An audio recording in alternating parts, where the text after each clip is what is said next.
on a besoin de dire quand le monde est à chier, quand on est en colère, quand on n'est pas bien, on a le droit de le dire. On n'est pas obligé d'être performant tout le temps, faut arrêter, on n'est pas des articles médiums. Bienvenue sur Nouvelle École, le podcast pour sortir des sentiers battus où je vais à la rencontre de gens passionnés au parcours atypique. Cette semaine, j'accueille Taous Merakchi, aussi connu sous le pseudonyme de Jack Parker. C'est son second passage dans Nouvelle École. Et on parle de son nouveau livre, Lettre à l'ado que j'ai été. C'est un livre qui recoupe de nombreuses thématiques abordées dans Nouvelle École et dans lequel figurent beaucoup de gens passés par ce podcast. On revient donc sur les moments difficiles de l'adolescence et les leçons qu'elle en a tirées sur différents plans, les émotions, la communication, le besoin d'être accepté.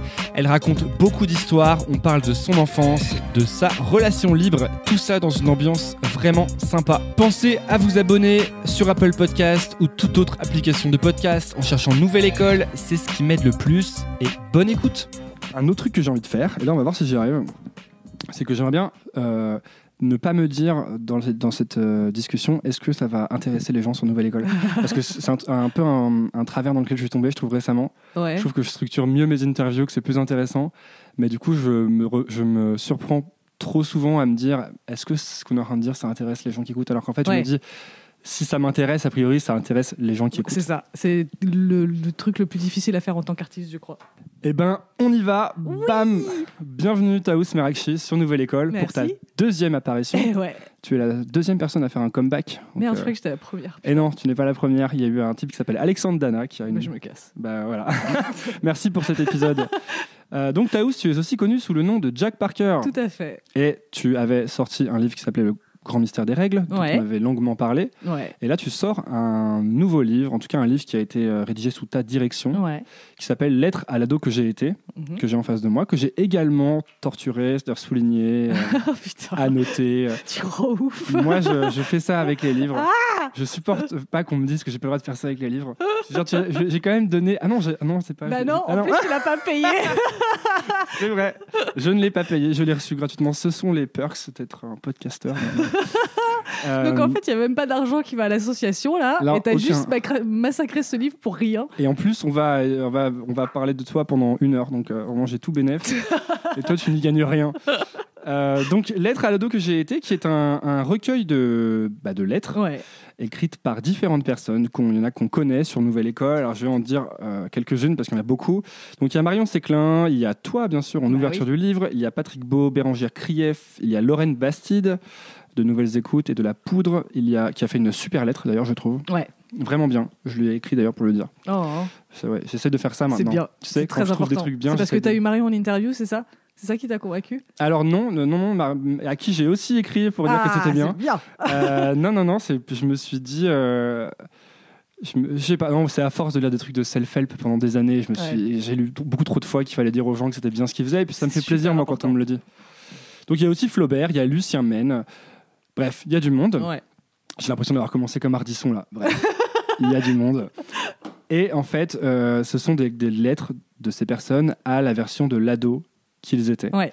Et comme je te disais juste avant, je voulais que tu viennes et qu'on en parle parce que je trouve que ça recoupe vraiment bien toutes les... J'ai donc lu le livre. Hein. J'espère. En plus de l'avoir eu gratuitement. Et je trouve que ça recoupe très bien les thématiques qui ont été abordées pendant 1 an bientôt. Là, ça fait 1 an que je sors Nouvelle École chaque semaine. Et donc, je trouvais que c'était une bonne manière de parler de tout ça. Ouais. Et je voulais quand même commencer par te poser cette question. Pourquoi, en fait, ce livre maintenant ? Maintenant, le timing, c'est vraiment juste une question d'opportunité bête. C'est que, comme je l'ai déjà raconté, et je tiens à cette anecdote parce que je pense que c'est une très bonne leçon pour tous les artistes, ce livre est né d'un dimanche soir de fièvre. J'étais allongée dans mon lit, il était 23h, j'étais en train d'agoniser, en train de me dire qu'est-ce que je vais faire de ma vie après le grand mystère des règles. Et j'ai eu cette idée, je ne sais pas d'où ça m'est venu, à force de réfléchir au thème de l'adolescence, qui est quand même un thème qui m'est cher et qui m'obsède un peu. Il y a ça qui m'est venu en tête et du coup, je me suis dit, on ne sait jamais, je vais tenter. J'ai envoyé un mail à mon éditeur en disant, je viens d'avoir cette idée à la con, tu me dis si c'est de la merde, il n'y a pas de souci. Et le lendemain, il me dit, pour une idée à la con de 23h, elle est super bien. Et dans la journée, on avait confirmé qu'on allait se lancer sur ce projet-là. Donc pour moi, c'est vraiment la preuve qu'il ne faut pas garder ses idées pour soi, même si on a super peur de l'échec, parce que j'aurais très bien pu rester assise sur cette idée pendant longtemps et ne jamais rien en faire en me disant non, mais ça n'a aucun intérêt, ou je l'aurais vendu de façon vachement plus molle et moins convaincue. Là, j'ai vraiment fait le truc j'ai eu l'idée, j'ai proposé, point barre, et ça s'est fait.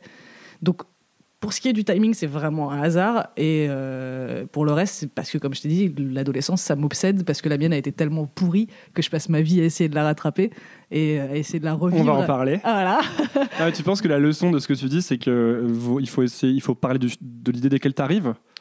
Pas forcément desquelles t'arrives, mais en tout cas, il ne faut pas attendre qu'on vienne te chercher. Et ça, c'est le truc que j'ai appris au fur et à mesure de ma carrière. Je ne sais pas si j'en avais parlé dans le premier épisode, d'ailleurs. Non, mais premier épisode, on peut en faire abstraction. C'est comme s'il n'avait jamais existé, comme ça, on peut reparler de tout.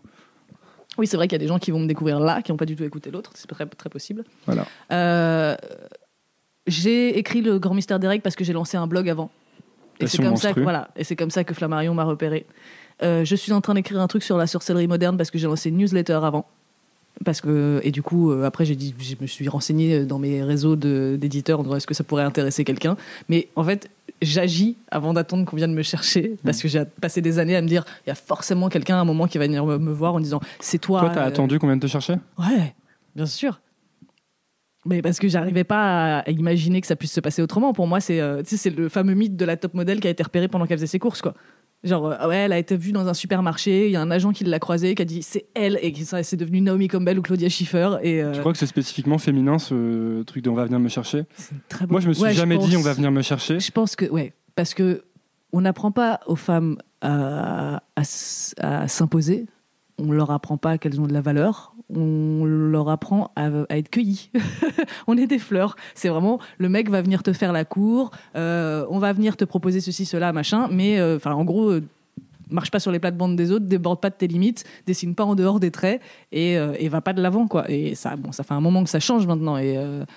Mais je pense que même moi, j'ai pas du tout été élevée avec ces concepts-là, et même avec cette éducation-là, je me retrouve à avoir des réflexes comme ça à la con de me dire... Toi, t'as été élevé avec on t'a dit de faire des choses. Ah ouais, mes parents m'ont toujours encouragé à faire ce que j'avais envie de faire, et puis que ça marche ou pas, c'est pas grave, l'important c'est d'essayer de faire de mon mieux et d'être contente de moi et d'être heureuse, et tout le reste on s'en fout. Et donc tu dirais que quand t'étais gosse, tu faisais des choses et qu'à un moment t'as arrêté en attendant qu'on vienne te chercher ? Bah ouais, et là c'est clairement lié justement. C'est quoi les choses que tu faisais quand t'étais...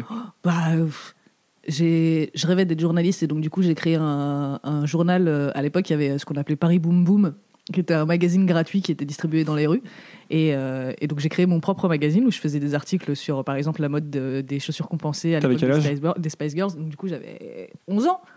Ah oui, donc t'as créé un magazine à 11 ans. Ouais, et j'avais pas de photocopie, j'avais pas d'argent, et donc du coup j'ai fait plusieurs copies à la main que je suis allée disposer dans les stands de Paris Boom Boom pour pouvoir... Donc il y a peut-être des gens dans Paris qui ont ce truc chez eux parce que je sais pas du tout qui les a récupérés. Si vous les avez, manifestez-vous. S'il vous plaît, j'aimerais trop les revoir. Et du coup, j'avais plein d'initiatives comme ça. Je me souviens qu'avec un copain, à un moment, nos mères étaient en train de boire un coup ensemble et on voulait de l'argent de poche et on n'en avait pas parce qu'on avait déjà tout dépensé. Et du coup, elles nous ont dit, faudra attendre la semaine prochaine, logique, hein. Ils nous ont pas élevés comme des enfants rois. Du coup, on s'est dit, bon, qu'est-ce qu'il faut faire pour avoir de l'argent ? Il faut travailler, il faut créer des choses, il faut vendre des choses. Et donc, on s'est mis à faire des sculptures avec des pailles, et on s'est assis par terre sur le trottoir et on a essayé de vendre nos sculptures. En fait, vous étiez des super entrepreneuses. Oui, c'était Startup Nation. Bah ouais, complètement, parce que moi, justement, je me souviens qu'au début de Nouvelle École, je disais souvent que moi, j'étais pas du tout justement ce genre de gosse à dire on va faire un stand de limonade et comme ça on pourra partir en vacances.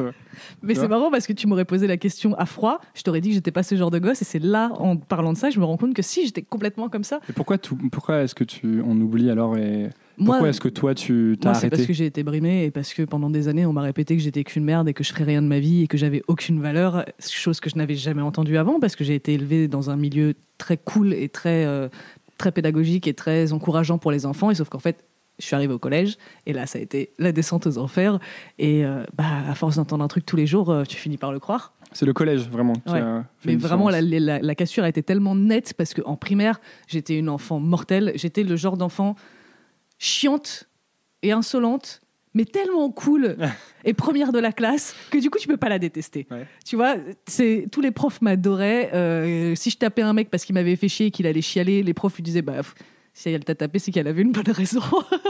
C'était vrai, je portais jamais le premier coup. Hein ? Peut-être que lui te détestait. Ouais, mais il se rendait vite compte que socialement, c'était pas viable de me détester. C'était pas une bonne idée. Donc après, il y a eu perte de statut en arrivant au collège. Ça a été violent parce que vraiment, j'étais moi-même entièrement et sans censure et sans...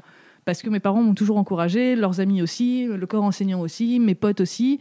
Et j'avais même pas une bande quand j'étais en primaire, j'étais de toutes les bandes. C'est intéressant ce que tu dis, c'est-à-dire que c'est la première fois que tu arrivais exactement comme t'es, que tu te montrais au monde en fait, exactement comme t'étais, et t'as été puni pour ça, en quelque sorte. C'est exactement ce qui s'est passé pendant des années. Ils m'ont puni d'être moi-même en fait, et de ne pas chercher. Enfin, j'ai cherché, mais j'ai pas réussi à rentrer dans le moule comme ils l'ont tous fait, parce qu'au collège, c'est justement la période où on a besoin d'étiquettes, on a besoin de repères, on a besoin de clans, on a besoin de pouvoir définir clairement qui sont les amis, qui sont les ennemis, qui sont les gens de notre même catégorie socioculturelle. Et c'est compliqué parce que moi, j'étais de rien. J'étais vraiment de tout et de rien. J'avais pas de clan à proprement parler. J'avais plein de petites originalités, plein de petits trucs qui faisaient que j'étais pas une enfant, entre guillemets, comme les autres, ce qui est une très bonne chose, je tiens à le dire. C'était quoi, les originalités ? Comme je le mentionne dans le bouquin, et c'est pas pour rien que je fais ce genre de truc aujourd'hui, mais je lisais des magazines d'ésotérisme, genre Sorcellerie Magazine, je sais plus comment ça s'appelait, ou Rituel et Sortilège, ou je sais pas quoi. Je lisais ça en plein milieu de la cour. À un moment, j'ai voulu devenir bouddhiste, donc du coup, je sortais des statues de Bouddha que je mettais sur ma table quand on avait un contrôle. Je m'habillais pas du tout à la mode, j'avais des pantalons trop courts, les lacets défaits, les cheveux emmêlés, des vieux pulls tricotés dégueulasses, parce que je m'en foutais, c'était pas important pour moi. En tout cas, quand t'es arrivé, ça t'était pas important. Non, mon plus grand, mon idole absolue, c'était Michael Jackson à l'époque où tout le monde écoutait Skyrock dans mon lycée mon collège du 11e du coup. Ils étaient tous en jogging et en Nike et moi je faisais des chorégraphies de Michael Jackson, sauf que en primaire c'était hyper populaire et au collège tout le monde s'en foutait. C'était devenu moins cool parce que maintenant c'était juste Michael Jackson le pédophile, tu vois. T'étais en mauvais timing sur Michael Jackson. C'était pas le bon moment. Mais voilà, j'étais fan de films d'horreur depuis toujours, de tous les trucs qui font peur, de tous les trucs macabres et morbides. Un dimanche idéal pour moi, c'était un dimanche passé à me promener dans les cimetières, à nettoyer les tombes. Mais parce que c'est ce que j'ai toujours fait avec mon père, ça fait partie des rituels que j'avais avec mon père, c'est qu'on se promenait dans les cimetières pour aller voir les chats errants. Parce que c'était calme et parce que je vis à Paris et que le Père-Lachaise, c'est quand même un des cimetières les plus cool du monde. C'est vraiment un des endroits les plus calmes en plus. Voilà, c'est hyper agréable et surtout, c'est pas mal vu de se promener au Père-Lachaise. C'est pas un petit cimetière de province où il y a vraiment des gens qui viennent se recueillir sur la tombe de leurs proches. Il y a vraiment de tout au Père-Lachaise et il y a tellement de personnalités que c'est un lieu touristique. Donc on se sent pas... C'est un bon rituel, ça devait être un bon rituel de se balader avec son père dans le cimetière. Mais ouais, c'était génial. Parce que tu peux vraiment... C'est un endroit où du coup, vu qu'il y a... C'est silencieux, tu dois pouvoir parler ou en tout cas partager quelque chose de vraiment intime en fait. Bah ouais. Moi je vais souvent au cimetière, là j'exagère quand je dis souvent parce que ça fait un moment que je suis pas allé, mais je vais au cimetière de temps en temps m'asseoir et en fait c'est des moments agréables quoi. Bah ouais, moi quand j'avais 20 ans et que j'étais dans la période dark, j'allais m'asseoir sur la tombe de Jim Morrison, enfin à côté parce qu'elle est clôturée, on peut pas se mettre dessus. J'allais me mettre sur un mausolée derrière pour écrire des poèmes en fumant des clopes. Et en jugeant tous ceux qui étaient... méchants avec toi. Non, même pas. En jugeant tous les touristes qui venaient se recueillir sur la tombe de Jim Morrison, en disant putain, les moutons, n'importe quoi. Alors que moi, j'étais là comme une connasse de poseuse, habillée comme The Crow, assise sur les marches. C'est eux qui devaient se dire, regarde. Mais grave, c'était moi le cliché. Mais c'était une époque où j'étais tellement renfermée sur moi-même que j'avais aucune conscience de tout ça et que j'étais juste effacée du monde. J'en faisais plus partie. C'était quand j'avais 20 ans et vraiment toutes ces années collège-lycée, ça m'avait ravagé et j'étais un fantôme, quoi. J'avais bien ma place dans ce cimetière. Parce qu'il s'est passé quoi au collège ? Alors, qu'est-ce qui s'est passé au collège ? Je m'allume une clope parce que c'est un moment intense. Non, puis parce qu'on est sur un podcast. On arrive assez proche de l'ambiance des émissions de télé. C'est exactement ce que j'allais dire. J'y travaille, c'est petit à petit. J'ai l'impression d'être dans une parodie des Inconnus. Pourquoi une parodie ? Parce que moi, je suis trop jeune pour avoir connu les vrais moments où ça fumait à la télé. Donc moi, j'ai vu les parodies. Moi, j'ai vu les interviews de Jacques Brel sur YouTube. Oui, voilà. Ça, c'est les meilleurs. En plus, Jacques Brel... là, je viens de dire Jacques Brel. Jacques Brel. Non, mais Jacques Brel, en fait, ce serait un gourou de self-help maintenant s'il existait, tu sais. Il sort que des principes que tu lis dans les bouquins américains des années. Bref, du coup, collège. Donc, je suis arrivée au collège au 2e trimestre. J'étais dans un premier collège avant ça et ensuite j'ai déménagé. Et donc, comme j'ai changé de quartier, il fallait que je change de collège. Et le premier jour, j'arrive en cours de français, la classe de Monsieur Gachet, s'il est là, voilà. Je m'assois et je me prends une gomme dans la gueule. C'est marrant comme nom, Gachet pour ton premier jour de collège. C'était quand même, franchement, moi qui crois aux signes et qui suis très spirituelle, j'aurais dû me dire je peux changer de classe. Tu t'es pris quoi, tu m'as dit ? Une gomme dans la gueule. Une gomme, ouais. Donc rien de terrible. Mais je me suis retournée, j'ai jeté un regard noir et j'ai protesté parce que c'est comme ça que j'ai été élevée. Et là, je me suis pris une pluie de projectiles sur la gueule. Et le prof a dit calmez-vous, c'est pas comme ça qu'on accueille une nouvelle élève, machin, bref. Et on est passé à autre chose. Mais ça a été vraiment la première minute de mon entrée dans ce collège. Je me suis pris des projectiles dans la gueule. Et ça n'a plus jamais arrêté pendant les 4 ans qu'on suivi. C'est marrant ce truc de premier jour. Le premier jour, il avait été assez déterminant pour moi. Je viens de m'en souvenir en fait quand tu dis ça. On était répartis dans les classes 6e 1, 6e 2, mais un peu comme à Poudlard en moins fun, quoi. Tout à fait. Mais vraiment, tu te disais, est-ce que je vais être avec mes potes et tout ? Ouais. Sauf que j'avais vraiment très peu de potes. Parce que je venais d'une classe de CM2, d'un tout petit village où on était peut-être 10 dans la classe. Donc on arrivait dans le collège et il y avait peu de chance d'être avec les 10, quoi. Et je me souviens qu'il y avait deux types derrière moi, enfin 2 gamins du coup, qui me mettaient des coups en fait dans mon sac quand on montait les escaliers. Et je sais pas ce qui m'a pris, mais je suis fier de moi avec le recul. Je me suis retourné et j'ai mis un énorme coup de poing dans le premier qui est venu. Et ça, j'ai l'impression que ce truc a été déterminant pour la suite de mon collège. Tu sais, comme ça, si c'est vraiment de la meute en fait. Il faut que tu te détermines comme alpha et il faut que tu acceptes les défis qu'on te lance parce que sinon tu te fais niquer. Et moi, j'étais vraiment pas du tout alpha pour le coup. J'avais des grosses lunettes, des pulls tricotés. Mais t'as eu une réaction d'alpha et résultat, ça a déterminé le reste, quoi. Ouais, enfin, c'est pas que je me suis plus jamais fait bolos, mais j'ai réussi à zigzaguer. Ouais. J'ai été assez bon dans le zigzag, quoi. Tu vois. Mais j'en connais plein, des comme ça justement, des gens qui sont passés entre les mailles, qui ont été ni populaires, ni tyrans, ni losers, et qui ont été vraiment juste, je suis de passage. Ouais. Je me prends un coup de temps en temps, j'ai un moment fun de temps en temps, mais sans plus. Parce que pour le coup, je suis assez d'accord que, le collège pour moi c'était le pire moment, le pire endroit. C'est là où les gens sont les plus cons et c'est un environnement tellement violent, je trouve. Avec le recul, je me dis si un jour j'ai des gosses, je sais pas si je vais avoir trop envie de les mettre dans un collège. Putain, c'est un truc qui me fait vraiment flipper parce que c'est dans mes projets dans les, on va dire 3 années à venir, tranquillement. Hein, mais vous l'aurez eu en exclu sur Nouvelle École. On fait le point dans 3 ans et c'est vraiment un truc qui me fait super peur qui vivent la même expérience que moi, quoi. Alors je pense que je serais plus vigilante que ma mère l'a été, et en même temps ma mère elle est pas complètement en tort dans l'histoire parce que je lui ai beaucoup caché ce qui m'arrivait parce que je voulais pas l'emmerder. Mais voilà, c'est ça. D'où est-ce que la vigilance est vraiment utile parce que je pense que tous les parents de tous les temps se disent ça, je vais être plus vigilant. Et il y a des trucs que tu vois pas. Bah ouais, mais en fait tu vois rien. Bah oui. Moi ma mère que j'aime beaucoup, mais je pense qu'elle a rien capté de la plupart des choses qui me sont arrivées quand j'étais, parce que je le disais pas, et parce que à partir du moment où tu as 12 ou 13 ans, tu passes 90% de ta vie dehors avec d'autres gens, et puis que c'est ça qui est important en fait. Bah oui. Et surtout, ce que j'ai appris bien plus tard en en parlant avec ma mère, que j'avais complètement occulté, c'est que je lui mentais. Je rentrais de l'école et je disais ouais, j'ai joué avec machin, avec bidule, avec truc, et ces gens n'existaient pas. Pourquoi tu lui mentais ? Et je ne sais pas. En fait, je pense ma mère était dans une période de transition à ce moment-là, donc ça a été une période chiante pour tout le monde. Elle a arrêté de bosser et elle a repris des études pour passer d'un bac+3 à un bac+5 pour avoir une meilleure situation professionnelle. Du coup, elle s'est pété le dos aussi à un moment, donc elle était souvent alitée, elle était un peu en dépression, elle n'allait pas très bien. Elle était avec un mec qui, à l'époque, je pensais, la rendait vachement heureuse. Et sauf qu'en parlant adulte, je me suis rendu compte que pas du tout. Et ce mec-là faisait semblant de m'aimer, et moi, je faisais semblant de l'aimer, parce qu'on pensait au bien de ma mère. Et en fait, il me détestait, il voulait pas de moi dans sa vie, il voulait ma mère, mais il voulait pas sa fille. Et moi, je voulais pas être un fardeau. Parce que tout ce que Tu sentais qu'il te détestait ou pas ? Ah bah, il me le disait clairement. Ah bah, je croyais qu'il faisait semblant de t'aimer. Ah mais pas quand elle était là. Mais pas quand on était tous les deux. Ça lui arrivait plusieurs fois d'arriver dans une pièce dans le salon et de me dire va dans ta chambre, j'ai pas envie d'être dans la même pièce que toi. C'était assez violent. Ça, on dirait un scénario de roman, quoi. Grave. Et dans la vraie vie, c'est pas marrant. Et en fait, j'ai toujours une relation extrêmement proche et extrêmement complice avec ma mère, et j'ai toujours voulu son bonheur. Et quand j'en parlais aux gens en disant ouais, mon beau-père il est pas sympa avec moi, les adultes se disaient mécaniquement que c'est juste une enfant qui est jalouse parce qu'elle a plus sa mère pour elle toute seule, alors qu'au contraire, je passais mon temps à vouloir marier ma mère quand elle était célibataire. Je voulais absolument qu'elle tombe amoureuse et qu'elle soit heureuse. Et le fait que je me prenne ça de la part des adultes de mon entourage, ça m'a vachement blessée. Parce que j'ai jamais été une gamine capricieuse, j'ai jamais été une gamine chiante.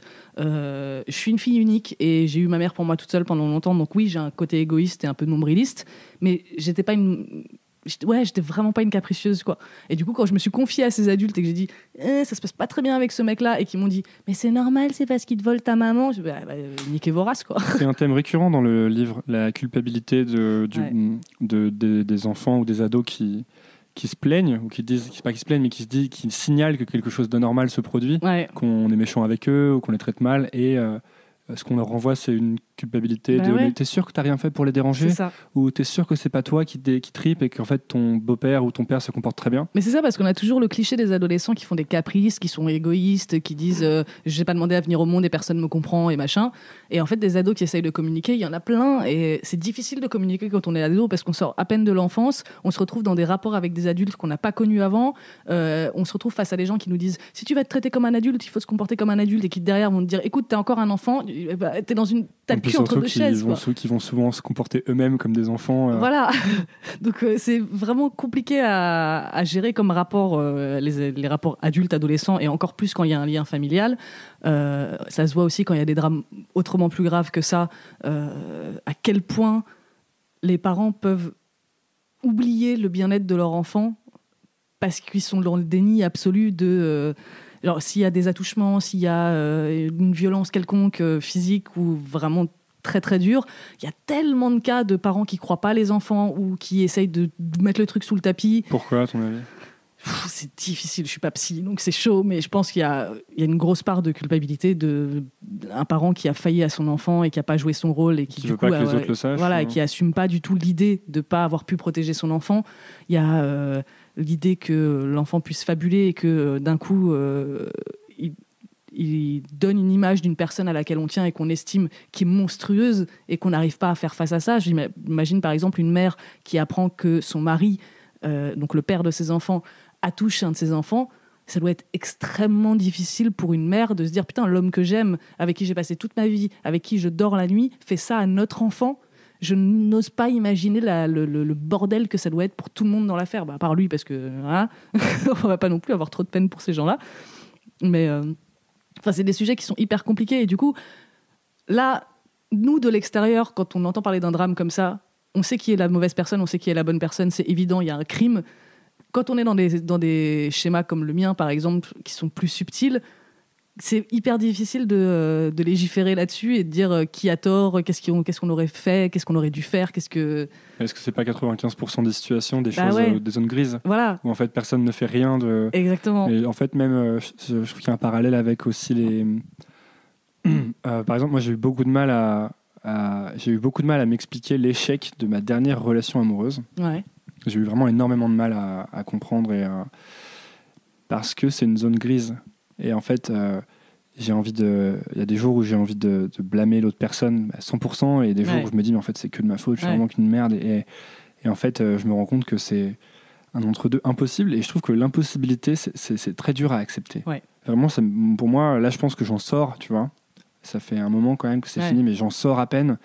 Parce que c'est cette impossibilité de mettre le blâme sur quelque chose ou quelqu'un de spécifique. C'est hyper dur. Ouais. Parce que on a tellement l'habitude d'avoir noir ou blanc, méchant. Et surtout que tout est comme ça. Mais oui, tu grandis avec des films, avec des bouquins. Voilà, c'est genre les gens se séparent parce que y a eu tromperie, parce qu'il y a eu trahison, parce qu'il y a eu violence, parce qu'il y a eu machin. Alors que même dans ces cas-là, dans la vraie vie, c'est pas aussi simple que ça. On le sait.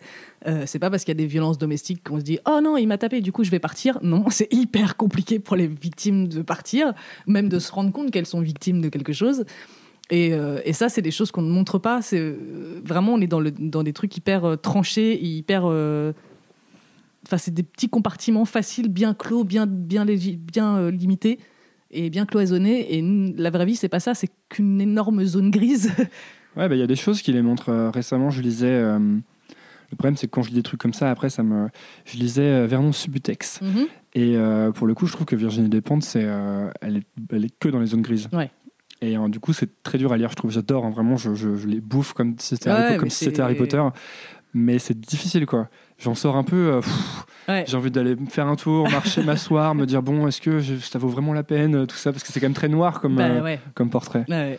Mais c'est important d'avoir ces représentations des zones grises, justement. Et j'ai l'impression que c'est en train d'exploser dans plein de médias, ce qui est cool.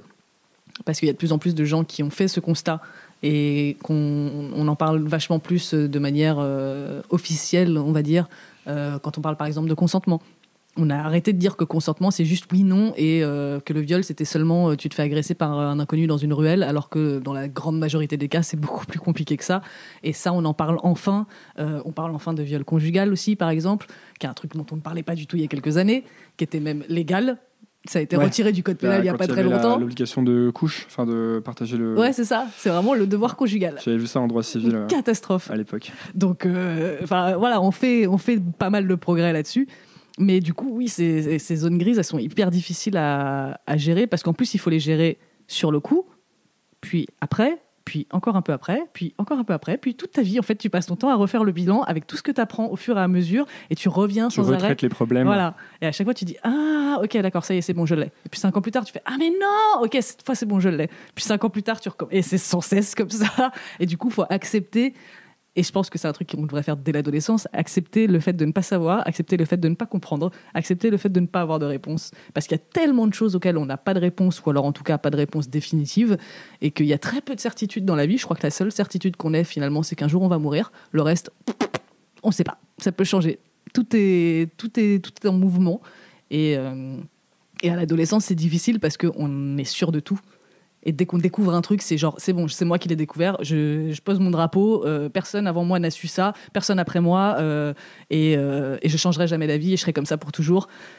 Et sauf que pas du tout, en fait. C'est l'effritement des certitudes qui est compliqué. Ouais. Un peu comme pour moi, quand tu réalises que tes parents sont pas des super-héros. Oui. Donc moi, par exemple, mon père, ça a toujours été mon héros. En plus, il n'était pas là, donc j'avais fantasmé une sorte de super-héros vraiment omnipotent, tu vois. Ouais. Puis au bout d'un moment, j'ai capté que mon père avait ses défauts, qu'il avait des trucs qu'il avait mal fait, etc. Et ça a été assez difficile aussi. Ouais. Parce que je me suis dit, un naze en fait. Ouais. Mais moi, j'ai la chance d'avoir une mère à qui j'ai pu parler de ça, justement.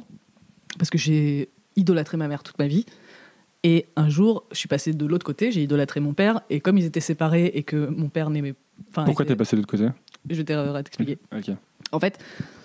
Mon père et ma mère se sont séparés parce qu'ils étaient vraiment, vraiment, vraiment pas faits pour être ensemble. C'était le jour et la nuit. Donc c'est très bien qu'ils se soient séparés. Et mon père avait beaucoup d'animosité envers ma mère. Et il m'en mettait plein la gueule. Ma mère ne parlait jamais en mal de mon père ou alors de façon très factuelle sur là-dessus, ton père, il est pas très bon, machin. Mais jamais avec un jugement moral, alors que mon père passait son temps à détruire ma mère. Et, sauf quand tu faisais le pont entre les deux. Voilà. Et du coup... Tu connais ça. Exactement. Et du coup... Je ne pouvais pas être sur le même plateau, on va dire, pour les deux en même temps. Et quand j'ai arrêté d'idolâtrer ma mère, c'est parce que j'ai idolâtré mon père. Et du coup, comme j'idolâtrais mon père, ma mère est devenue une personne que je méprisais. C'est même pas... je suis passée de « Ah non, c'est bon, elle est humaine ». C'est juste, je me souviens avoir dit la phrase, je buvais un café avec une copine en fumant des clopes et je dis « Non, de toute façon, ma mère, j'ai aucun respect pour elle, quoi ». Et ça me hante aujourd'hui de savoir que j'ai pu dire ça, et en même temps c'est normal, ça fait partie du développement, et aujourd'hui je peux en parler avec ma mère et elle me dit bah oui, mais encore heureux que t'es passé par cette période là, c'est normal et c'est sain, et je comprends et je ne te juge pas du tout. Et après on a pu reconstruire des liens d'adulte à adulte, et c'est la meilleure chose qui soit arrivée. Donc il y a juste eu cette période où vraiment j'ai méprisé ma mère, ça n'a pas duré très longtemps parce qu'il fallait que j'idolâtre mon père à la place, et que aimer ma mère c'était trahir mon père, dans un truc vraiment métaphysique. En fait, on se retrouve, je pense qu'on se retrouve embarqué dans les combats de nos parents. Bah oui, évidemment. Et ça, moi, je me suis retrouvé à 100% là-dedans. Ouais. Tu vois. Et ça aussi, c'est difficile de s'en détacher complètement. Bah ouais. Moi, après, je sais que j'ai eu énormément de chance avec ma mère qui, justement, comme je le disais tout à l'heure, a toujours eu cette approche de moi, tout ce qui m'importe dans la vie, c'est que tu sois heureuse.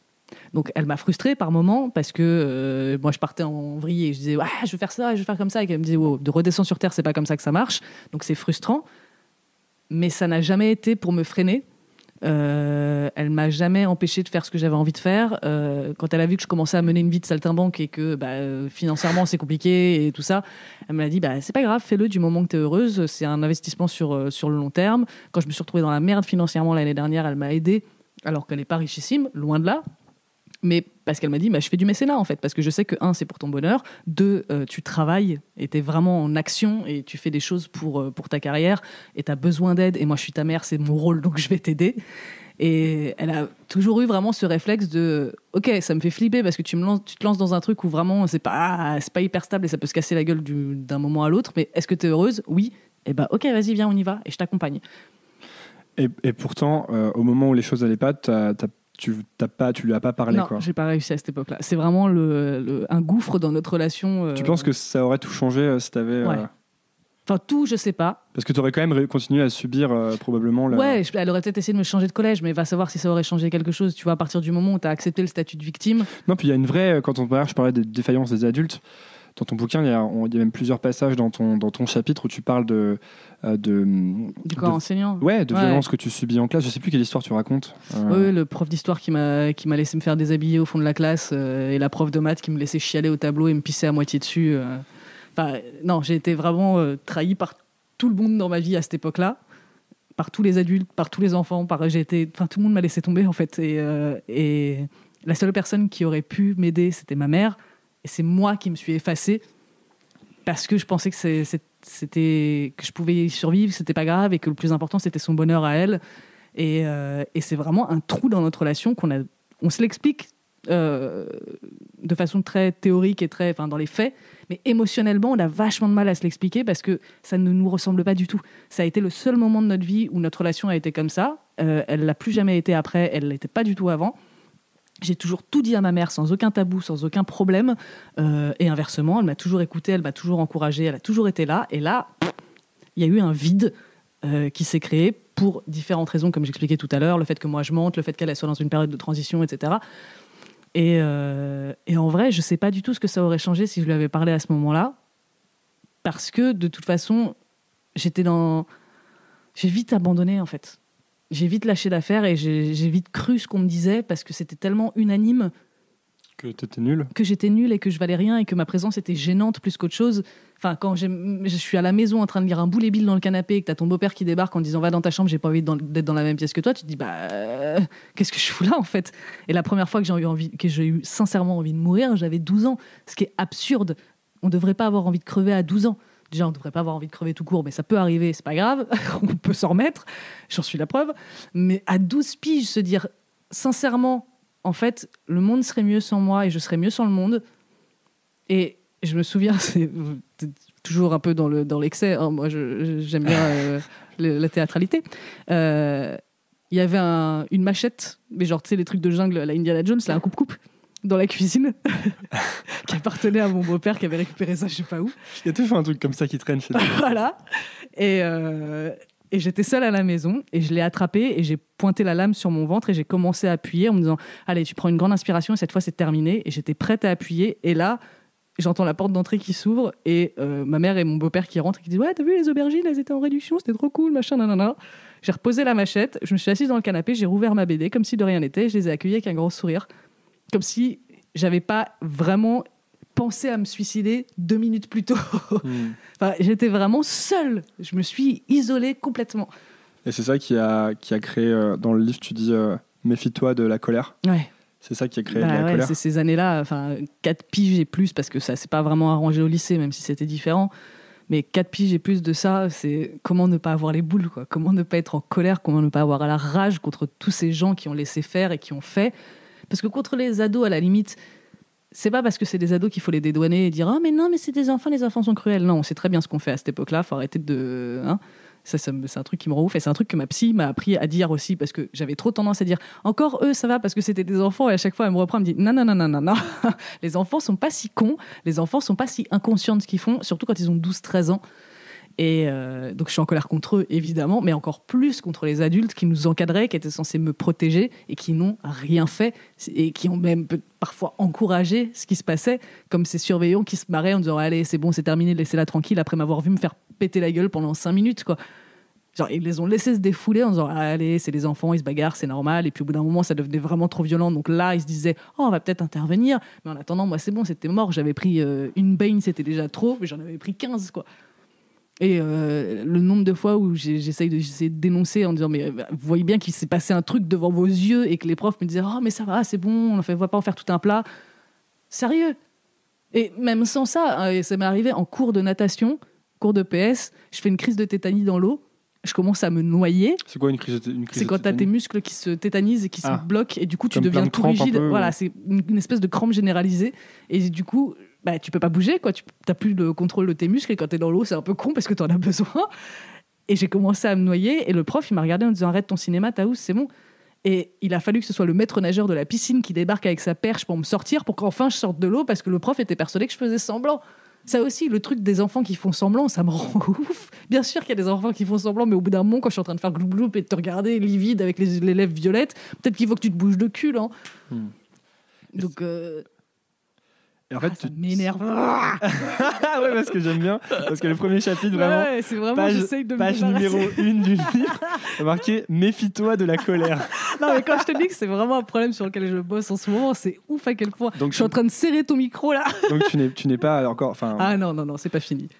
En fait, ça fait que commencer. C'est-à-dire que j'ai conscience de cette colère depuis longtemps, mais j'ai conscience de ses ravages et de son inutilité aujourd'hui, depuis peu de temps, justement en thérapie, où ma psy m'a dit, en fait, là, elle vous a sauvé la vie, cette colère, effectivement, mais là, elle a plus de raison d'être depuis un moment, en fait, et elle me freine plus qu'autre chose. Donc, il faut que je m'en débarrasse, mais c'est chaud. Dans quelle mesure elle a pu te freiner ? Parce que tous mes rapports sociaux se font dans le conflit. Enfin, pas une fois que j'ai une amitié qui est établie ou une relation amoureuse, je suis pas, au contraire, je suis quand même assez cool. Mais quand je rencontre quelqu'un, mon premier réflexe, c'est de jouer à la bagarre. Je vais être dans l'agressivité. Donc, je vais pas mettre des patates dans l'épaule. Ça, je l'ai fait quand j'étais plus jeune. Tu sais, les gens chiants qui te poussent et qui t'insultent et qui te tripotent juste pour t'embêter parce que c'est marrant, tu réagis. Ça. Je hais ça aujourd'hui, mais parce que j'ai été ça, mais il y a longtemps. Mais maintenant, ça va être plus verbal. Ça va être, je vais te toiser, puis je vais te faire 2-3 vannes, et parce que je ne sais pas comment faire autrement. Donc, j'apprends petit à petit. Maintenant, ce que j'essaye de faire, c'est de faire un compliment. Quand je rencontre une personne, si je trouve qu'elle a des beaux yeux ou des belles chaussures ou qu'elle sent bon, ça va être la première chose que je vais dire. Je vais dire « Oh, enchanté, putain, tu sens trop bon !» Mais c'est sincère, hein, j'invente jamais de compliments parce qu'il ne faut pas déconner non plus. Si j'en ai pas, j'en fais pas. Il y a des gens comme ça, tu peux pas les complimenter. Et j'essaye d'inverser la tendance et de commencer sur une note positive parce que sinon, je suis... Enfin, mon mec peut en témoigner, c'est le dernier à avoir vraiment subi cette partie de moi, mais en relation amoureuse, j'ai toujours été comme ça au début. Il faut vraiment abattre mes murailles, mais pendant longtemps. Il faut travailler à la pioche pour qu'enfin je sois gentille, pas dans le sens où je suis pas méchante, c'est-à-dire que je tape pas, j'insulte pas, je dis pas de gros mots, je suis pas un tyran, mais je vais être dans... Comme j'ai un petit côté lascar, j'ai un petit côté racaille, je vais être dans ce genre de rapport-là. Et je vais te renvoyer sans arrêt, pour voir si vraiment tu vas persévérer, si vraiment tu mérites que je te laisse entrer. Il faut que tu me prouves que tu es digne de confiance. Et donc, il y a des gens qui vont abandonner. Bien sûr.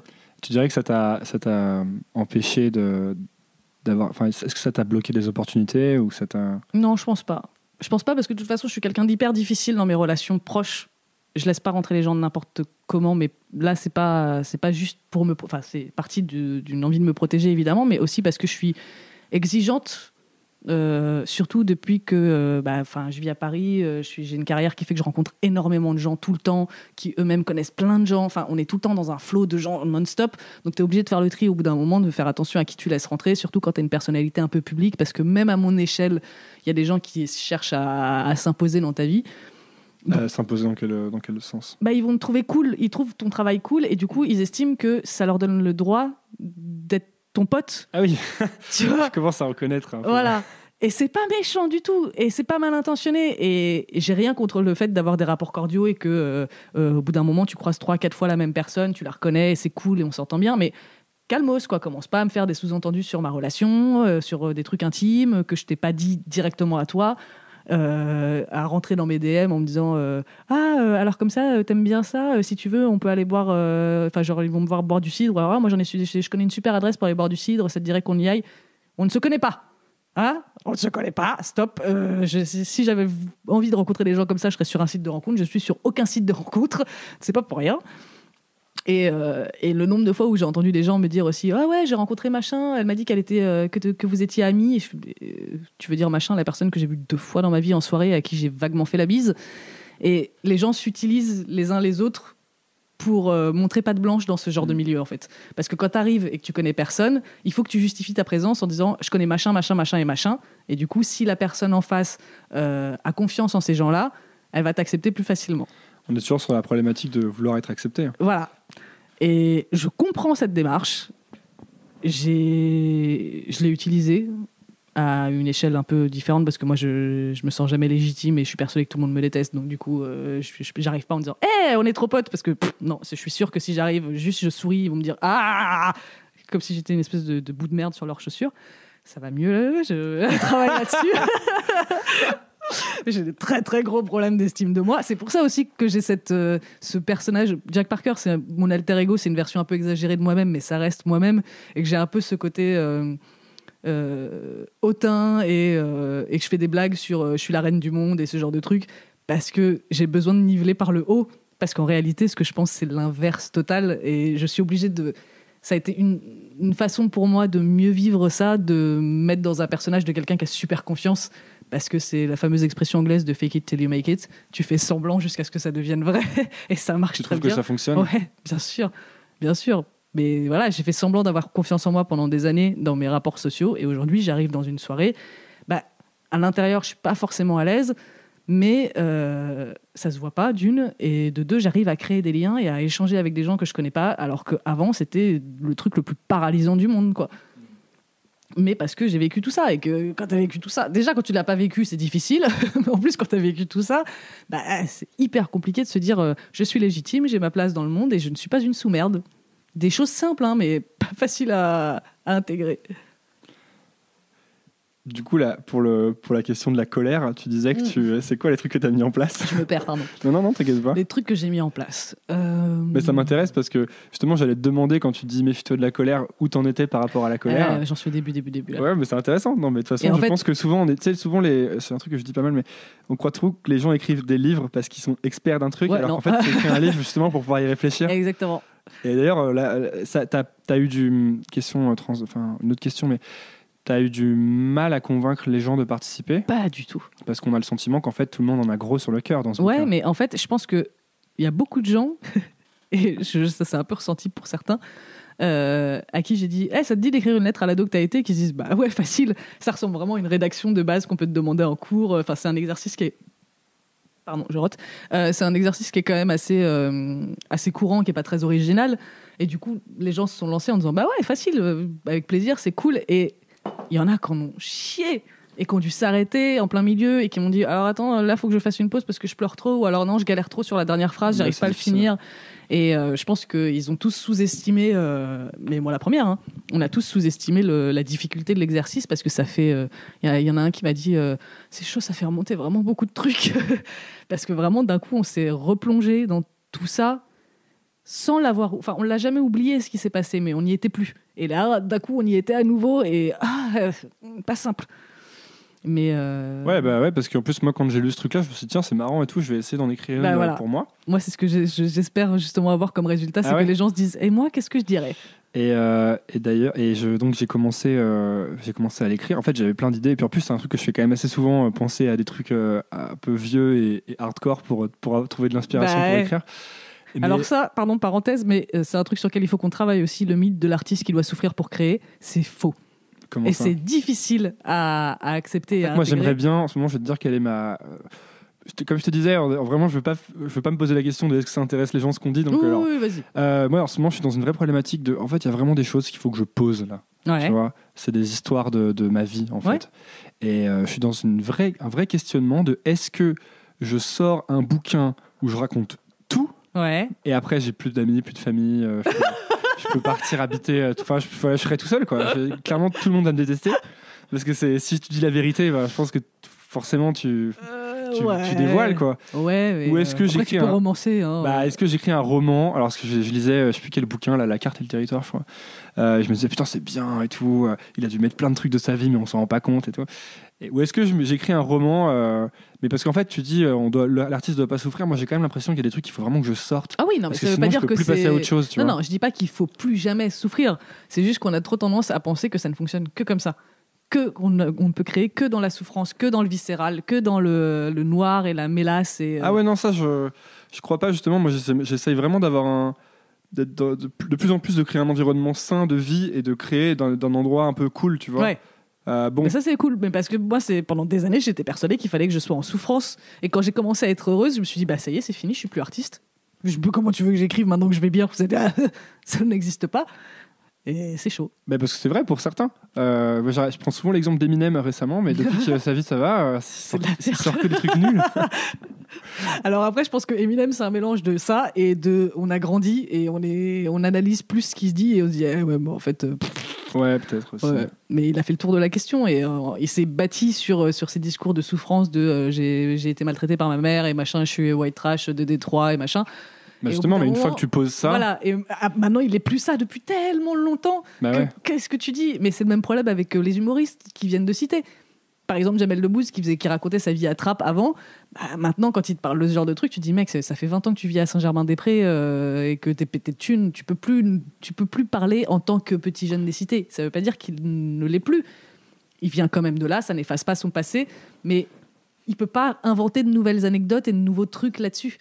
Oui, mais ça c'est intéressant justement, comment tu t'enfermes pas dans un personnage. Tout à l'heure tu disais c'est chaud. Là on fait des digressions, mais tant mieux, c'est bienvenue sur Nouvelle École. Tout à l'heure tu disais après que tu as eu cette idée après avoir fini le grand mystère des règles. Ouais. Est-ce que tu t'es dit à ce moment-là qu'est-ce que je vais bien pouvoir écrire Ah bah oui, je me suis dit ça y est, c'est bon, je l'ai fait. Maintenant c'est fini. Je n'y arriverai plus jamais.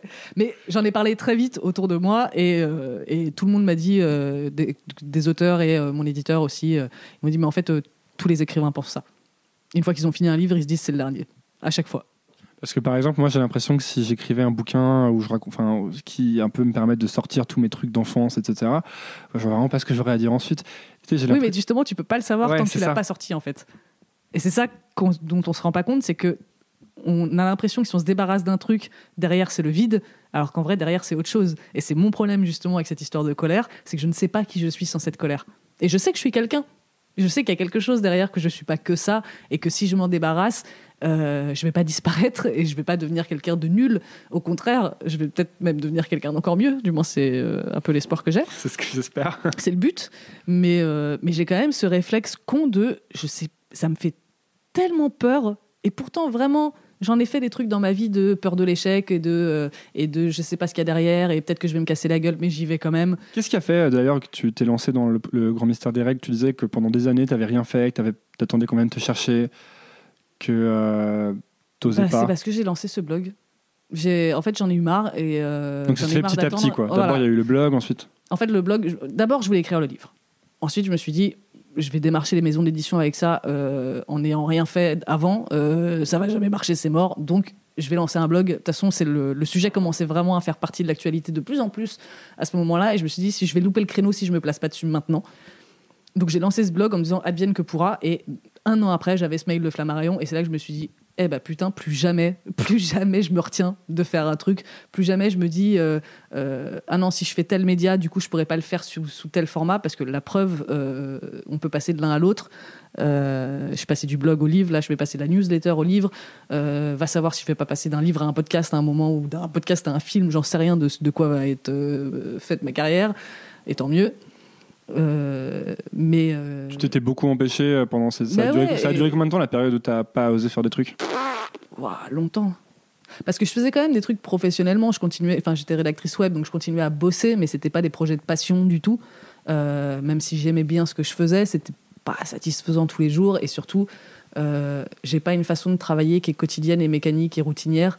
Et j'ai pas un puits indéfini d'idées et de motivation. Et il y a des jours où vraiment j'y arrive pas. Et quand tu es dans une entreprise et qu'il faut que tu chies de la copie tous les jours, moi je dépéris, je décrépis complètement.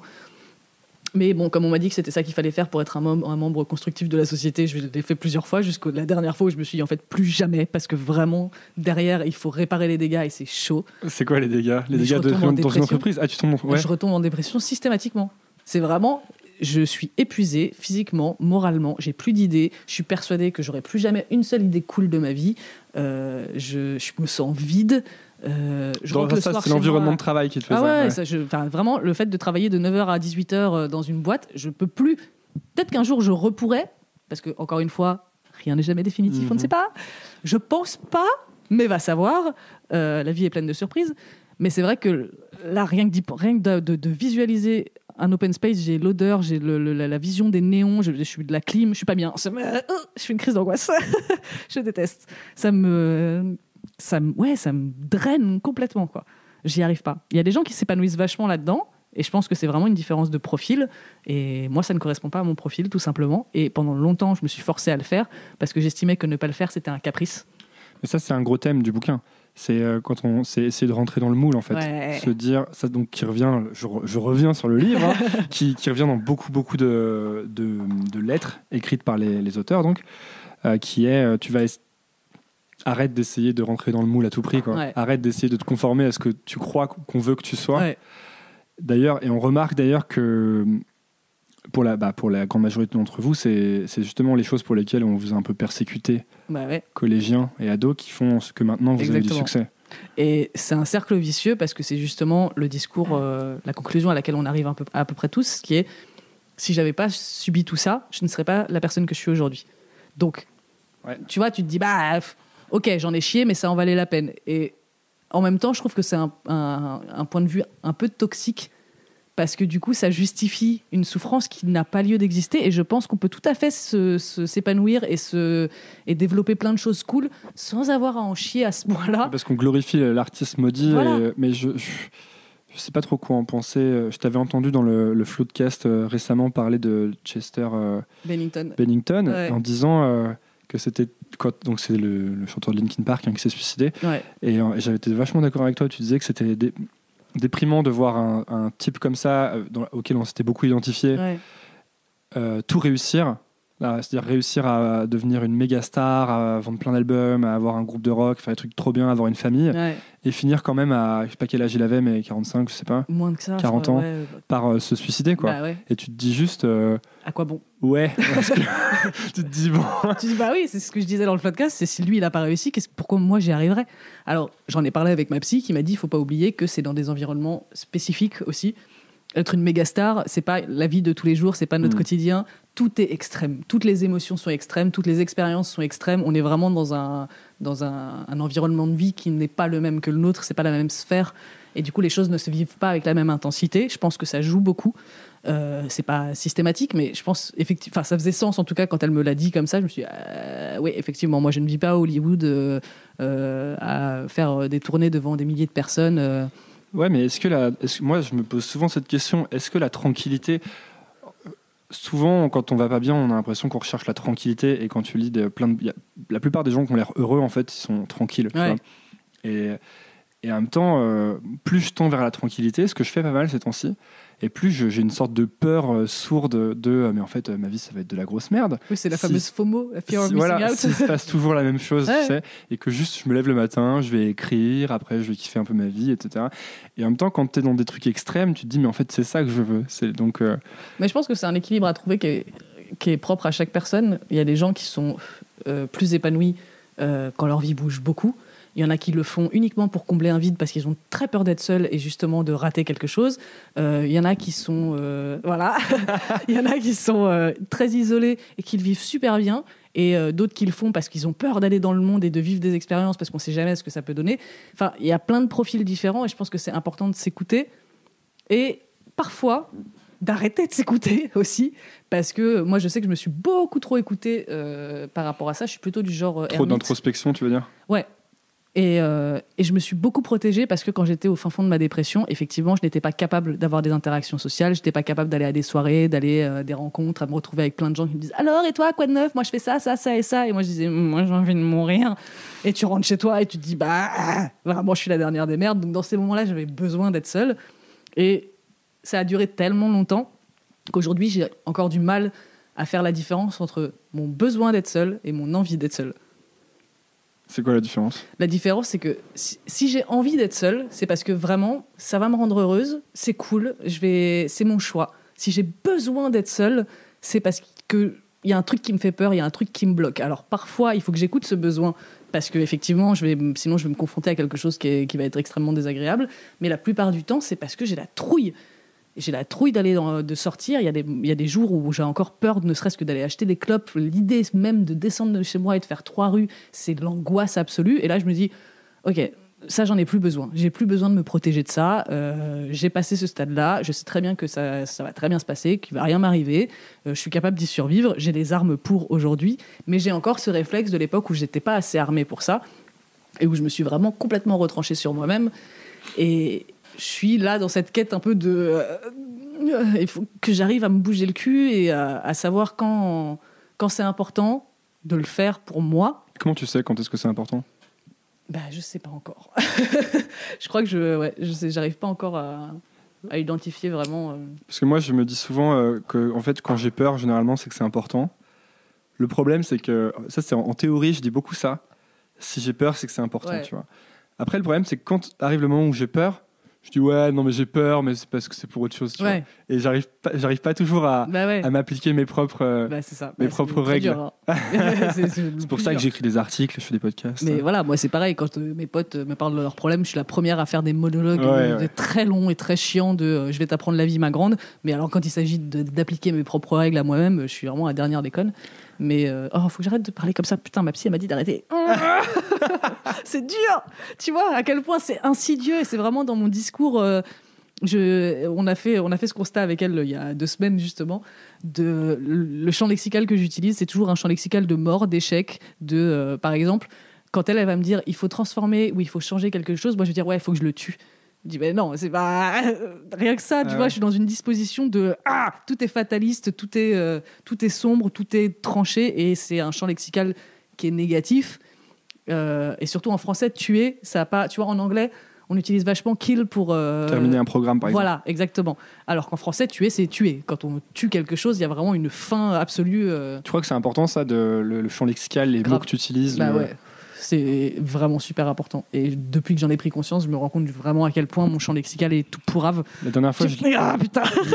Ouais. C'est sans fin. Hier, on marchait avec un pote et je lui disais que je suis fatigué. Parce qu'en ce moment, je suis fatigué, quoi. Je pense qu'il faut que je fasse un petit break. Ouais. Et je disais, ouais, je suis fatigué. Puis, je sais pas, je le fais plus aussi bien. Là, faut vraiment que... Et puis, il me disait, ouais, mais aussi... si t'arrêtes pas de dire que t'es fatigué, tu vas être fatigué. Ouais. Et moi, ça m'a trop énervé. Je suis là, putain, mais j'en peux plus des gens qui disent ça. Pareil. Ça me fait penser aux gens quand j'allais pas bien, qui me disaient non, mais si t'arrêtes pas de dire que tu vas pas bien, tu vas pas aller bien. Et en même temps, dans un sens, il y a de la vérité aussi là-dedans, quoi. Tu vois, c'est exactement ce que je te disais sur selon les profils, selon les périodes de ta vie, il y a des trucs qui marchent, il y a des trucs qui marchent pas. Un dépressif, tu vas pas lui dire mets-toi un coup de pied au cul, sors, ça va aller, remue-toi. C'est parce qu'il n'en est pas capable. C'est une maladie, c'est beaucoup plus compliqué que ça. Quelqu'un qui va juste pas bien, effectivement, tu peux le pousser au cul. On peut se dire, allez, c'est pas grave, ça va passer, parce que c'est juste, t'as un petit coup de cafard, t'as un petit coup de démotivation, ça passe. T'es pas dans le même registre, tu vois. Et moi, je sais que je passe beaucoup de temps à me plaindre quand j'ai un problème. Il faut que tout le monde soit au courant et qu'il soit au courant 100 fois. C'est-à-dire que si je suis fatiguée, je vais envoyer 500 messages de « Putain, qu'est-ce que je suis crevée aujourd'hui ?» Alors que je suis fatiguée tous les jours. Hein. Les gens, ils le savent que je suis fatiguée. C'est bon, j'ai plus besoin de le dire. C'est une évidence. Taous égale fatigue. mais du coup... D'un côté, je trouve que c'est important d'exprimer ses émotions, quelles qu'elles soient, et qu'on vit dans une société qui a tendance à rejeter les expressions négatives. On a besoin de dire quand le monde est à chier, quand on est en colère, quand on n'est pas bien, on a le droit de le dire. On n'est pas obligé d'être performant tout le temps. Faut arrêter. On n'est pas des articles médiums. Ça commence à me saouler cette histoire de non mais le bien-être et puis lève-toi tous les matins à 6h et puis salut le soleil et ta race. Putain, j'ai envie de dormir, laisse-moi. Faut s'écouter, oui. Et encore une fois, il y a des moments où il faut arrêter de s'écouter. Et il faut faire la différence entre chouiner pour se trouver des excuses et se faire plaindre et chouiner parce que tu as besoin de le sortir. Et ça, c'est chaud. Je sais pas, moi, pour le coup, le truc de pas se plaindre, je crois que c'est vraiment... je trouve que je me plains beaucoup, tu vois. Ouais. Je suis souvent en train de râler, moi. J'adore râler parce que je trouve ça drôle, en fait. Mais en oui. Plus. C'est aussi une partie de mon humour, c'est de faire d'être toujours cynique sur des trucs. Mais pareil. Les gens le voient pas dans Nouvelle École parce que je suis gentil et bienveillant. Mais en vrai, je râle. Et là, j'ai fait un truc d'article médium. C'est que j'ai un petit bracelet, tu vois, qui est là. Tu claques ? Non. Ah. Dès que je me plains, c'est... Non. C'est qu'en fait, je m'en sers quand je veux remarquer des choses. Et du coup, là, quand je me plains, et que je m'entends me plaindre, je change le truc de bras. Ah. Et je me dis, et ça me fait juste me prendre conscience de quand je me plains, tu vois. D'accord. Alors, c'est un peu la 10e fois que j'essaye ça, et généralement, ce qui se passe, c'est qu'au bout de 3 jours, je le jette, genre, ah putain, j'en ai marre. C'est vraiment une vie qui me fait chier. Est-ce que je lui à me plaindre, tu vois. Mais bref, je fais ça. Non, mais c'est ça aussi, il faut faire attention aux contraintes du bonheur, parce que avec tous ces trucs de self-help et compagnie, il y a plein de gens qui donnent des règles et des trucs et des rituels et des machins. Et du coup, tu te retrouves à te mettre la pression toute la journée de alors attends, faut que je change mon bracelet de place. Et puis là, j'ai mis ce pied gauche alors que j'avais dit que je mettais le pied droit. En fait, c'est la pression d'avoir l'impression que tu vis pas bien ta vie. Voilà. Tu la vis pas. C'est encore une histoire de vivre selon les règles. Ouais. C'est est-ce que je vais avoir une bonne note sur 20 à la fin de ma vie ? Est-ce que on va me dire, t'as été bien productif, t'as bien produit. Et moi, je suis dans une remise en question de tout ça qui est d'ailleurs un peu. Compliqué parce que des fois je me lève le matin et je me dis mais à quoi bon tous les trucs. Le pire c'est je sais qu'il y a les matins qui sont difficiles, c'est ceux où je me dis alors là qu'est-ce que je vais faire, je vais me lever, je vais aller me laver, je vais me faire un café et je vais m'habiller et je vais aller faire ci et après demain faudra refaire pareil et après demain faudra refaire pareil et là je me dis mais j'ai pas envie, ça me saoule, alors qu'en vrai il y a plein de jours où je me pose pas la question de ce que je fais ou pourquoi je le fais et point barre, c'est automatique. Mais quand tu commences à flipper de faire des trucs normaux, tu perds complètement le contrôle du reste. En fait, il y a plus de qu'est-ce que je fais pour mon bonheur, qu'est-ce que je fais pour mon malheur, qu'est-ce que je fais pour ceci, qu'est-ce que je fais pour cela. C'est juste qu'est-ce que je fais, point, et pourquoi je le fais. Et là, tu pars dans un truc complètement un trip existentiel à la con et tu te perds parce qu'il n'y a pas de réponse, quoi. Justement, moi, je suis beaucoup revenu de la question pourquoi ces derniers temps. C'est que j'en ai un peu marre de demander pourquoi à tout, tu sais. Parce que pourquoi, ça te fait toujours chercher la réponse dans le passé en plus. Toujours en train de te dire mais pourquoi je vais pas bien, mais parce que mes parents ils étaient comme ça. Et en fait, il y a pas de solution à ces trucs. Non. Et j'essaie plus de me dire ok, comment, tu vois, enfin, qu'est-ce que je fais du coup, et j'en arrive à des trucs très bateaux récemment, mais c'est des trucs, en fait, si c'est marrant, c'est cool de le faire. Et c'est à peu près tout ce qui guide ma vie ces derniers temps, tu vois. Est-ce que c'est fun ? Est-ce que je me sens bien, tu vois ? Mais bon, j'ai conscience de ne pas avoir révolutionné le monde du self-help en disant ça, là. Je voulais parler d'un dernier truc. Et tu me dis si on peut en parler. Parce qu'il y a un truc qui revient beaucoup dans ce bouquin, c'est l'amour. Et c'est... on voit bien que tous les gens, quand ils étaient ados, ils étaient comme je suis encore.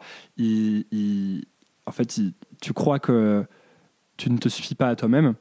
Et du coup, ce que tu cherches dans l'amour, c'est l'autre partie, quoi, ce qui va te compléter et qui fait qu'enfin, tu vas te sentir bien et que ça vaudra le coup. Et alors, si je ne m'abuse, et tu me dis si on peut en parler ou pas, tu es dans une relation libre. Oui. Est-ce qu'on peut en parler ? Oui. Cool. Parce que ça m'intéresse énormément parce que j'ai l'impression que pour être dans une relation libre, donc une relation libre, est-ce qu'on peut définir rapidement ? Est-ce que tu peux me définir ? Alors, c'est un couple qui s'autorise à aller voir ailleurs, à avoir d'autres rapports sexuels avec d'autres personnes. Après, selon les couples et les règles, ça diffère vachement. Il y en a qui s'autorisent des relations amoureuses et là, on va parler plutôt de polyamour. Nous, on est vraiment dans un truc charnel de... Nos cœurs sont monogames, on est en relation l'un avec l'autre, on n'a pas d'autres relations avec les gens, mais par contre, on peut avoir des rapports sexuels avec d'autres personnes, à la condition, évidemment, de prévenir ces personnes-là, parce qu'on n'est pas des connards non plus. On énonce clairement les règles dès le début de « ça n'ira pas plus loin, tu ne prendras pas plus de place, il y a une personne qui a cette place-là que tu n'auras pas ». Sauf si jamais il y a quelqu'un qui te retourne le cerveau, on n'est pas à l'abri de ça, on sait très bien que ça peut arriver. Mais c'est pas angoissant ça, par exemple ? Bien sûr que si, c'est angoissant. Et autre chose, en pratique, ça arrive du coup d'avoir les relations sexuelles avec d'autres personnes ? Oui. Ok. Donc vous êtes vraiment dans une relation libre ? Oui, tout à fait. Après, je pense je vais pas parler à sa place parce que c'est pas mon rôle, mais on est très différents dans ce qu'on recherche et la raison pour laquelle on est dans ce modèle de relation. Mais tous les deux, vous vouliez ça Alors non, c'est lui. Et c'est lui au début, mais vraiment avant qu'on se roule notre première pelle, qui m'a dit « Je te préviens, moi j'ai envie de ça, mais si toi tu veux pas, il n'y a pas de souci, je respecte, je vais pas te courir après, je vais pas te forcer, et si tu changes d'avis en cours de route, je te retiendrai pas. » Et du coup, comme moi j'ai un gros problème, j'avais à l'époque un énorme problème de possessivité et de territorialité, c'est-à-dire qu'un mec avec qui j'avais couché il y a 15 ans, si je le voyais avec une autre meuf, ça m'énervait. Ce qui est absurde parce que j'avais pas du tout envie de recoucher avec lui, mais c'est genre, non, en fait, je l'ai marqué, donc à vie, il ne doit penser qu'à moi et n'être obsédé que par moi et de penser à personne d'autre et devenir moine. C'est débile et c'est vraiment un truc d'égo. Et j'avais envie de travailler là-dessus. Non, c'est pas vraiment débile en fait. Non, c'est logique, quoi. Oui, c'est animal, quoi. C'est vraiment, j'ai pissé dessus, quoi, c'est à moi. Mais bon, sauf que je fais pas vraiment pipi sur les gens. Je tiens à rétablir cette vérité. Pas obligé d'aller aussi loin dans le. Mais du coup, je me suis dit que c'était une bonne opportunité pour moi de travailler sur ce truc-là.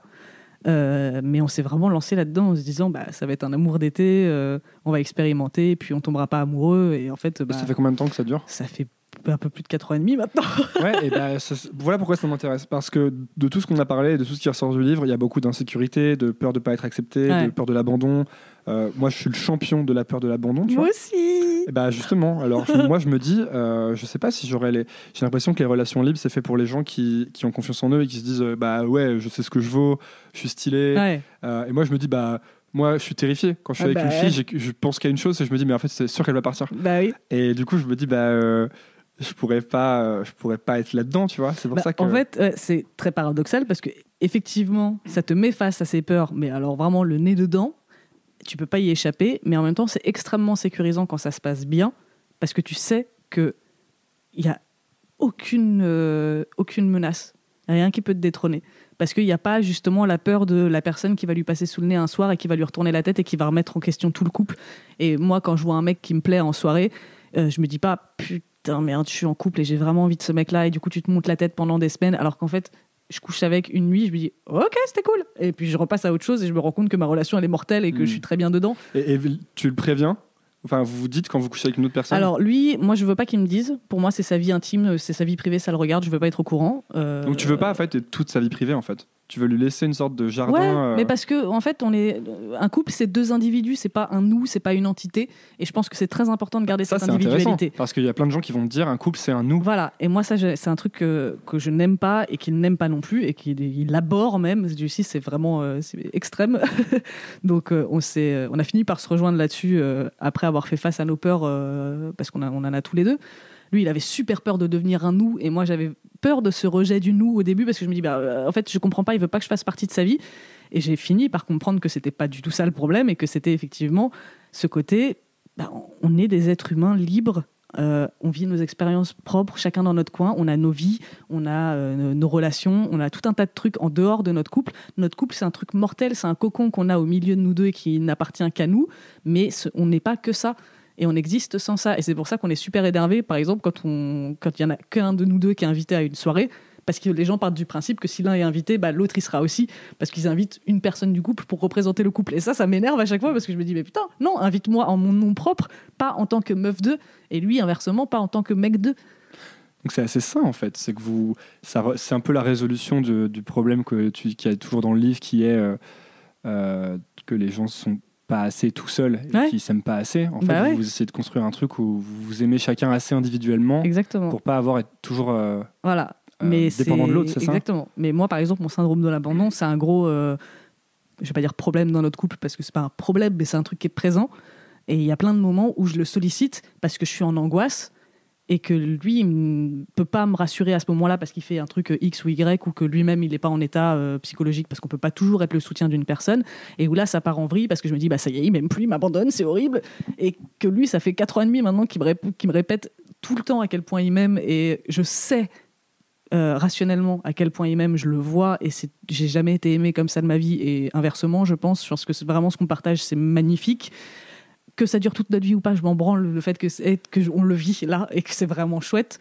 Et quand je suis en angoisse, j'ai du mal à voir ça.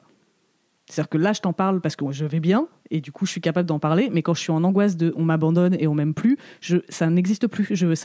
Tout est effacé. Tout ce qu'il m'a dit, tout ce que je sais de nous s'efface complètement et je me retrouve face à mon gouffre sans fond. Et encore une fois, ma psy, c'est ce qu'elle m'a expliqué et elle a vraiment pas tort là-dessus, c'est que c'est pas à lui de le remplir, ce gouffre. C'est à personne d'autre de le remplir. Il y a que moi qui peux le combler. C'est-à-dire que je sais même pas, je vais pas le remplir, en fait, je vais le condamner tout simplement parce qu'il ne peut pas être rempli. Comment tu fais pour le condamner?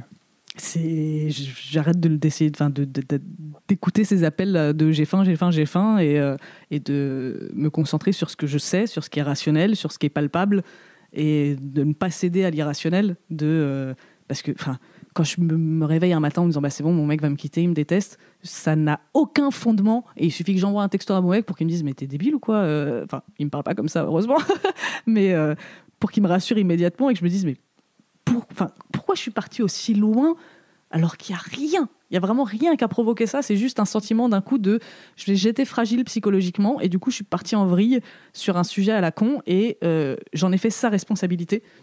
Et comme lui, il m'aime et qu'il veut que je sois heureuse, il va prendre une partie de cette responsabilité et essayer de me rassurer. Mais au bout d'un moment, il faut que je comprenne et que lui aussi comprenne, parce que du coup il se retrouve dans une position de sauveur alors que c'est pas mon putain de sauveur, c'est mon mec quoi. C'est pas mon psy, c'est pas ma mère, c'est mon mec. Et il faut que j'arrive dans ces moments-là à prendre ce que lui a à me donner et à me contenter de ça, parce que c'est un être humain qui ne peut pas donner plus que ce qu'un être humain peut donner. Et moi, ce dont j'ai besoin, enfin, ce dont je pense avoir besoin, c'est un truc que personne ne peut me donner, que je n'aurai jamais. C'est-à-dire que l'amour de mon père, que j'estime ne pas avoir eu, je l'aurai jamais. Il est mort, donc de toute façon, c'est trop tard. Ces années collège où j'aurais aimé être adulée de tous, enfin, même pas adulée, juste acceptée, tolérée, je les aurai jamais. Les hommes importants, les figures paternelles de ma vie qui ont foiré, elles ont foiré, elles seront jamais. C'est bon, j'ai 30 piges maintenant, j'aurai plus jamais de figure paternelle, c'est terminé. Je peux pas réparer tout ça, je ne peux pas l'annuler et recommencer. Je peux juste construire autre chose et me contenter d'autres choses et trouver mon bonheur ailleurs. Et sauf que c'est hyper difficile de se dire putain, tu sais, c'est comme la dépression. Encore une fois, tu sais qu'il y a qu'une personne qui peut t'en sortir, c'est toi. Ouais. T'es la seule personne à pouvoir agir sur ça, en allant demander de l'aide, en prenant un traitement potentiellement, en faisant les étapes nécessaires pour pouvoir aller mieux. Y a un sentiment d'injustice qui est dur à laisser partir, quoi. Voilà, et je pense que c'est pour ça aussi que j'ai attendu professionnellement qu'on me tende la main et qu'on vienne me chercher, parce que toute ma vie, je n'ai attendu que ça, c'est que quelqu'un vienne s'occuper de moi. Et en fait, c'est moi que j'attendais. C'est moi qui dois m'occuper de moi. Et sauf que moi, elle n'a pas envie, parce qu'elle a envie qu'on s'occupe d'elle. Donc on se retrouve tu le fais quand même, tu le fais avec les bouquins notamment. Voilà, donc je trouve petit à petit des mécanismes et des façons de faire le deuil de c'est tout ça. C'est ce que tu dis d'ailleurs, tu dis ça, allez, je te cite. Non, enfin, je vais pas trouver en fait. Mais tu sais, tu parles de créer et que c'est de créer qui t'aide à te sortir de tes trucs. Ouais, je trouverai pas la citation parce que j'ai mal fait mon travail de journaliste. Non, ça c'est l'armée de loup-garou. C'était spoiler, marrant ça d'ailleurs.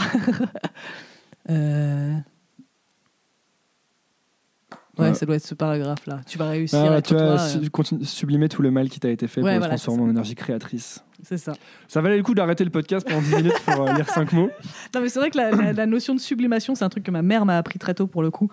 J'avais écrit un vieil article sur Mademoiselle à l'époque où la saison 1 de Girls était sortie, c'est dire si ça date. Parce que je trouve que c'est ce qu'a fait Lena Dunham. Alors je suis vachement revenue sur ce que je pense de Lena Dunham depuis, parce que je trouve qu'humainement elle est nulle à chier, mais ça c'est une autre question. Mais je trouve que dans Girls, il y avait vraiment ce sentiment de sublimer tous ses défauts pour en faire quelque chose de créatif, et donc forcément tu présentes des personnages qui sont pleins de défauts et qui sont pas aimables au sens premier du terme, mais parce que c'est ce que tu as au fond de toi et c'est ce que tu as envie d'exprimer, et c'est faire du beau avec du moche, ou même faire du moche mais qui a vocation à être moche et du coup ça en devient beau et intéressant, et c'est ce que je fais dans toute ma vie en fait. Dès que j'ai un problème, une analyse qui arrive, un nouveau truc, un nouveau bilan que je fais, j'essaye de l'intégrer soit dans mon boulot, soit dans ma vie personnelle, soit les deux, de voir ce que je peux en tirer, et puis advienne que pourra, quoi. Et surtout, je pense que plus j'avance, et ça je pense que c'est aussi une question d'âge, mais plus j'avance, plus je me dis allez, je m'en bats les uns. Franchement, je m'en fous, c'est pas grave, ça va passer, c'est une mauvaise journée, c'est une mauvaise semaine, c'est un mauvais mois, peu importe, ce projet ça a pas marché, on s'en fout, c'est qu'il avait pas à naître, ou alors il est pas encore prêt, ça viendra peut-être un jour, on sait pas, cette personne m'a saoulé, c'est pas grave, parce que du coup je peux me retrouver à être vénère pendant 3 jours parce qu'une personne m'a bousculé dans le métro, quoi. Alors que cette personne, elle m'a bousculé, elle a fait 3 pas, elle a oublié mon existence. Moi, pendant 3 jours, je vais être là en train de... Et je me pourris la vie, moi, pour un truc de merde. Mais il y a plein de moments comme ça où je me laisse bouffer par des trucs et je m'en veux. Et du coup, c'est sans fin, parce que déjà, je me laisse bouffer par le truc, donc c'est long et c'est chiant. Et après, en plus, je m'en veux de m'être laissé bouffer, donc je me flagelle encore un coup en disant « Ah, qu'est-ce que je suis nulle !» Et après, je vais pleurer chez ma psy qui me dit « Non, mais faut arrêter les conneries. » Et je repars en disant « Ah oui, c'est vrai, faut arrêter les conneries. » Jusqu'à ce qu'il y ait un autre truc qui mérite, et alors là je repars dans une boucle. Ce que tu es en train de décrire, c'est un cycle où à chaque fois juste t'apprends un tout petit peu mieux, par itération, à moins de faire de mal. Mais ça prend du temps, et ça c'est un truc aussi que j'apprends à accepter maintenant, c'est ça prend du temps. La preuve que ça prend du temps, c'est le temps qui est passé entre les déprimes de tous ces gens et les conseils qui se donnent. Merci beaucoup Taous, Jack Parker, d'être passé sur Nouvelle École. Le livre s'appelle Lettre à l'ado que j'ai été. Il sort chez Flammarion. Ouais. Il sort le 14 mars. 14 mars. Est-ce qu'il est en précommande ? Ouais, tout à fait. Alors, où est-ce que les gens peuvent le précommander ? Sur toutes les plateformes de vente en ligne. Je mettrai un lien. Voilà. Je mettrai un lien, je mettrai même un lien d'affiliation peut-être. Ça me fera peut-être un peu de pognon. Oui, tu fais bien. On verra. Je le fais moi-même avec mes propres bouquins, je mets des liens d'affiliation. Moi, tout ce que j'achète, je l'achète avec mes liens d'affiliation sur Amazon. Je me dis si je peux récupérer 1 ou 2 euros. Ouais, franchement. Merci beaucoup. Merci à toi. Merci beaucoup d'avoir écouté. Si ça vous a plu, c'est maintenant que vous pouvez m'aider. Et je vais vous dire comment. Premièrement, abonnez-vous à Nouvelle École sur votre application de podcast. C'est hyper facile. Et si vous êtes sur Apple Podcast ou iTunes, vous pouvez laisser un avis, 5 étoiles de préférence. Ça m'aide beaucoup à bien référencer le podcast et à le faire découvrir à d'autres personnes. Si vous voulez me suivre sur les réseaux sociaux, c'est sur Instagram que je poste et que je suis. C'est donc @_Nouvelle École. _ c'est le tiret du bas. Si vous voulez recevoir 3 recommandations de ma part chaque vendredi par email, il vous suffit de laisser votre email sur le site nouvelleécole.org. N'importe quel champ d'email sur le site vous donnera accès à cette newsletter où chaque semaine je partage 3 choses qui m'ont plu. Ça peut être des livres, des applications que j'utilise, des films ou des documentaires que j'ai vus. Enfin, dernière chose, si vous voulez me soutenir financièrement, c'est possible. Vous pouvez le faire via Patreon.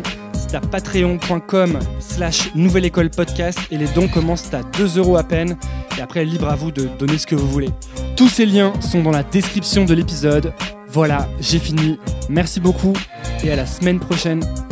Nouvelle école, je donne ça à l'ancienne.